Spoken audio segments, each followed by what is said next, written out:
இறை இயேசுவில் அன்பிற்குரியவர்களே, நம் ஆண்டவராக இயேசு கிறிஸ்துவின் அருளும் ஆசீரும் உங்களோடு என்றும் இருப்பதாக. பொது காலத்தின் 24வது வாரம் புதன்கிழமையிலே இன்றைய வாசகங்களை நாம் எத்தகைய மனத்தோடு ஆண்டவர் இயேசுவை ஏற்றுக்கொள்கின்றோம் என்பதை சிந்திக்க நாம் இன்று அழைக்கப்படுகின்றோம். பொதுவாக நம் எல்லோருக்குமே 2 மனங்கள் வைத்திருக்கிறோம். ஒரு மனம் நாமே உருவாக்கி கொண்ட சிறிய மனம், அகங்காரம், ஆசை, கோபம், அச்சம் ஆகிய உணர்வுகளை பல்வேறு விகிதங்களில் பதிவு செய்து நாம் உருவாக்கி கொண்டிருக்கும் சிறிய மனத்தையே நாம் உண்மையான மனம் என்று கருதி கொண்டிருக்கிறோம். 2வது மனம் நம்மோடு வந்த பிரபஞ்ச மனம்.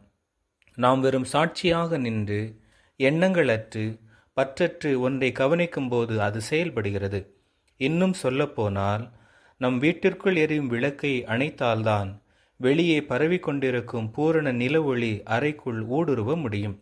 அதே போல சிறிய மனம் செயல்படாத போதுதான் பிரபஞ்ச மனதை நாம் தரிசிக்க முடியும். பயிற்சி இல்லாமலே சில நேரம் நாம் சிறிய மனம் செயல்படாமல் இருக்கின்றது. அப்போதுதான் நம்மை அறியாமல் பிரபஞ்ச மனத்திற்குள் நாம் உள் சென்று நம் எண்ணத்தை கூட அடுத்தவர்களுக்கு சொற்கள் இல்லாமலே நாம் உணர்த்து விடுகிறோம். நாம் தண்ணீர் வேண்டும் என எண்ணும் போதே ஒருவர் தண்ணீர் குவளையுடன் நம்மிடம் வருவார்.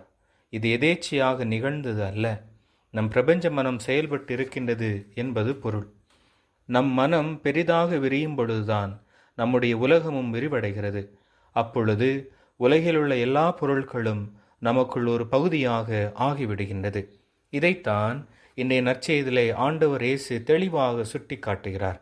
ஆண்டவர் இயேசுவை பல நேரங்களில் சிறிய மனதோடு அகங்காரம், ஆசை, பதவி போன்ற நோக்கங்களோடு பின்பற்றியவர்களால் இயேசுவை முழுமையாக ஏற்றுக்கொள்ள முடியவில்லை. யாரெல்லாம் பிரபஞ்ச மனத்தோடு ஆண்டவர் இயேசுவை அணுகினார்களோ அவர்கள் இறைவனுடைய ஆற்றலை, புதுமைகளை, வாழ்வளிக்கும் வல்லமைகளை பெற்றுக்கொண்டார்கள். தங்களுடைய வாழ்வை மாற்றி பயணித்தார்கள். நாமும் இன்று ஆண்டவரை எத்தகைய மனதோடு அணுகிறோம் என்பதை சிந்தித்து பார்ப்போம். பிரபஞ்ச மனத்துடன் இந்த பிரபஞ்சத்தை படைத்த இறைவனை வாழ்வாக்கி அவருடைய அன்பின் சாட்சிகளாக வாழ்வோம். இறைவன் என்றும் நம்மோடு